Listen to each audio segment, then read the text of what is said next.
across the wide African savanna, where the morning light spreads slowly over golden grass.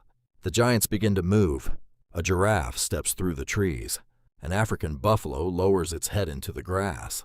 A rhinoceros walks like a shadow from another age, and on their backs, almost too small to notice, another life is already awake. A tiny bird grips the hide of a giant. It is not afraid of the height. It is not afraid of the moving body beneath its feet. This is where it lives. This is where it feeds. This is where its story begins. The bird is a red-billed oxpecker, small, restless, sharp-eyed, built for a life between danger and opportunity. Its feet cling tightly to coarse hair and thick skin. Its tail helps it balance. Its red bill probes through fur, folds, wounds, and dust. To us, it may look like a passenger, but on the savanna, this tiny rider has work to do. It searches for ticks. It picks at parasites. It watches every movement around it. One step from the buffalo, one shake from the giraffe, one sudden turn of the head. The oxpecker adjusts instantly. It is living on a moving mountain. But today, this bird is doing more than feeding. Somewhere beyond the grazing herds, in an old tree standing quietly above the grass, a hidden chamber is waiting.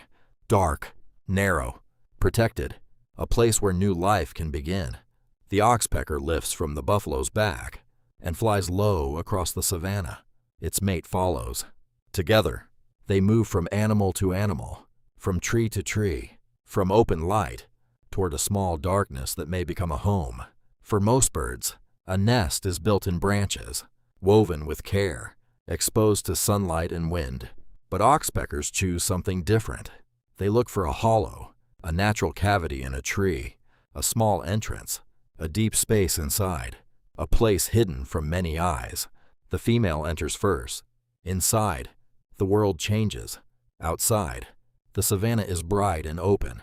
Inside, there is only shadow. Light slips through one small opening, falling softly on the rough inner walls of the tree.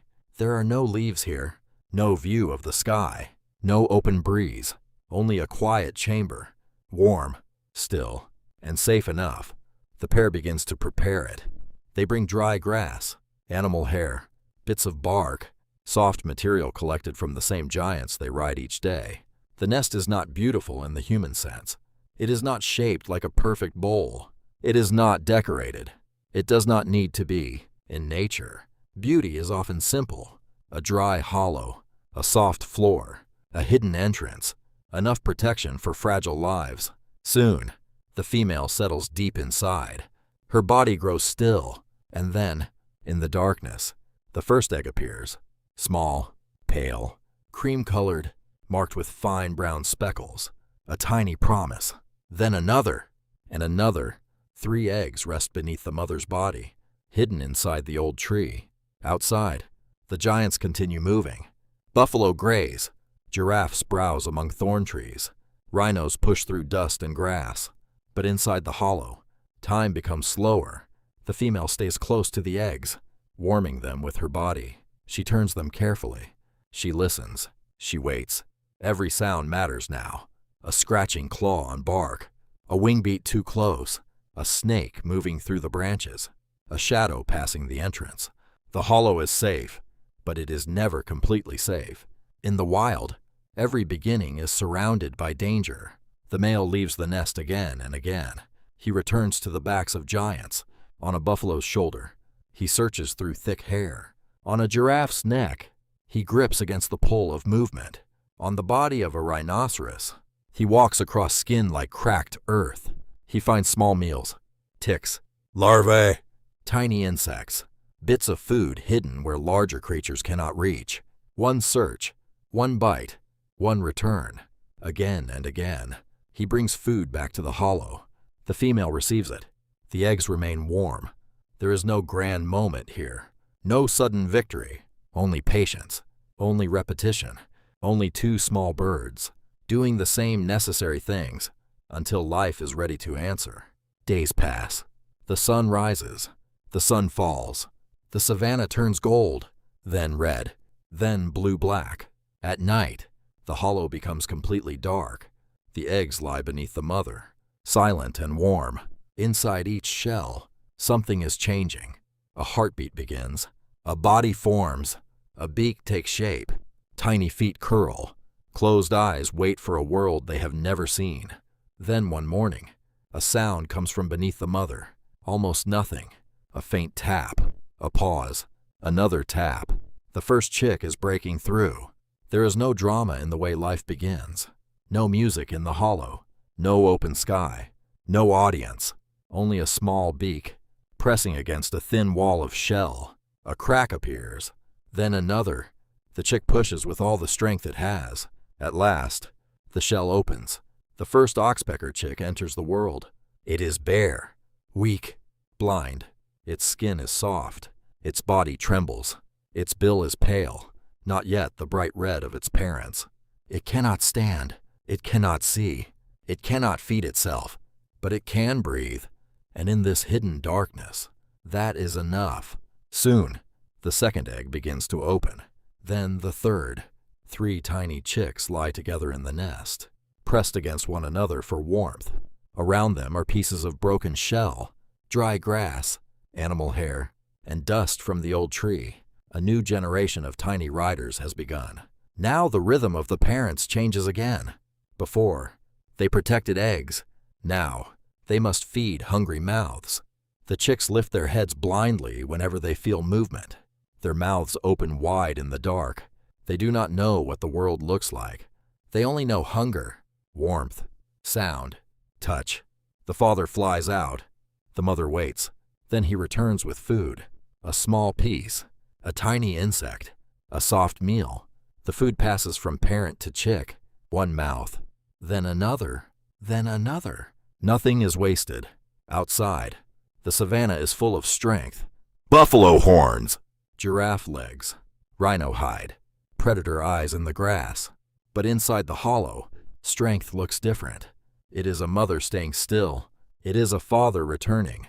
It is 3 blind chicks surviving one feeding at a time. Day by day, the chicks change. Their bodies grow stronger. Their skin darkens. Small feather pins begin to appear. Their eyes slowly open. For the first time, they see the dim shape of the hollow, the wall of the tree, the nest beneath them, the small doorway where light enters. That doorway is the only sign of the outside world. Beyond it is everything. The wind, the sun, the animals, the grass, the giants they were born to follow. But they are not ready yet. They remain inside, calling softly when the parents return. Their voices are small at first, then louder, more demanding, more alive. Feeding them becomes harder. The parents must work constantly. Back to the buffalo, back to the giraffe, back to the rhino, back to the tree. Each trip links 2 worlds together. The open savanna feeds the hidden hollow. The giants help feed the tiny birds, without ever knowing the chicks exist. And slowly, the chicks begin to look more like oxpeckers. Feathers cover their bodies. Their wings strengthen. Their bills grow firmer. They shuffle inside the nest. They stretch. They push against one another. They turn toward the light.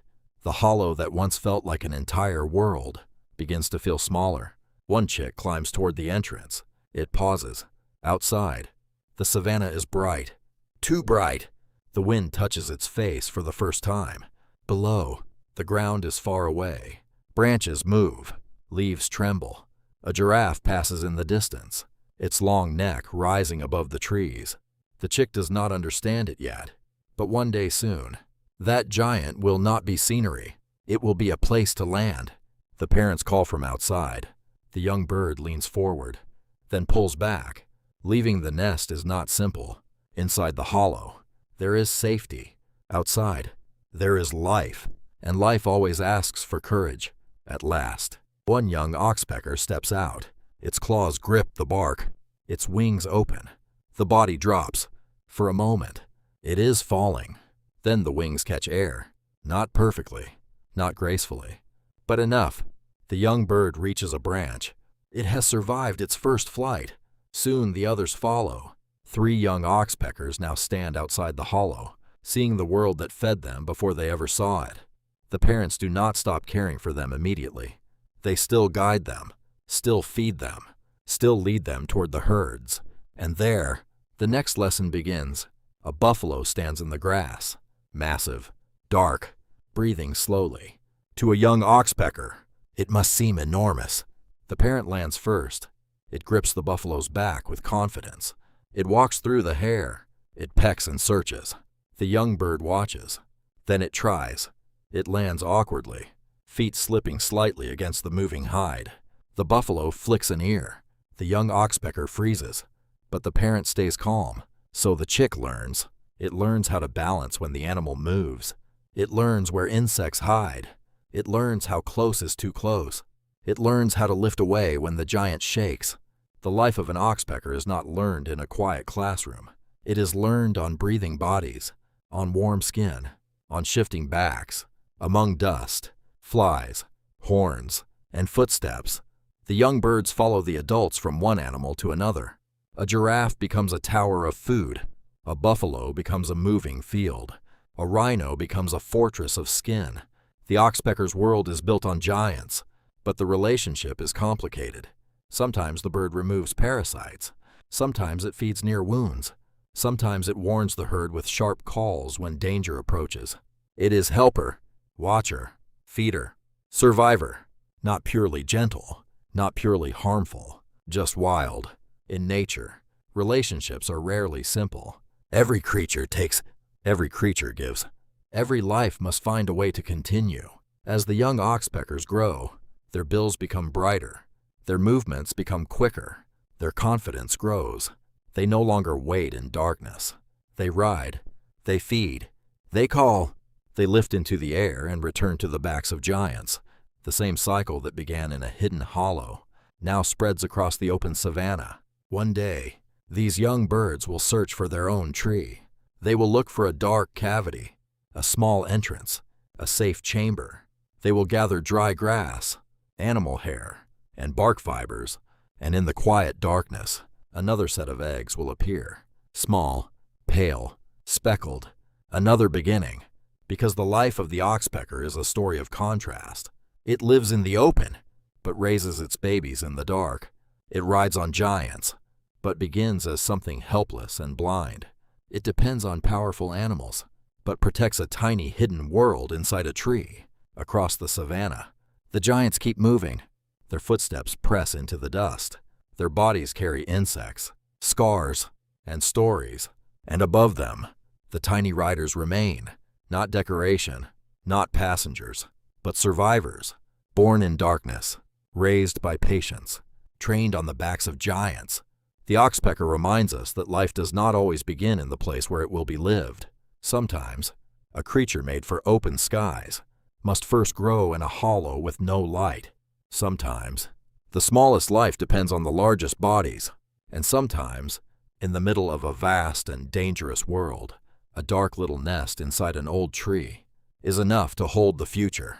This is the life cycle of the oxpecker, a tiny bird, a giant rider, a parent in the dark, and one of the savanna's quietest stories of survival.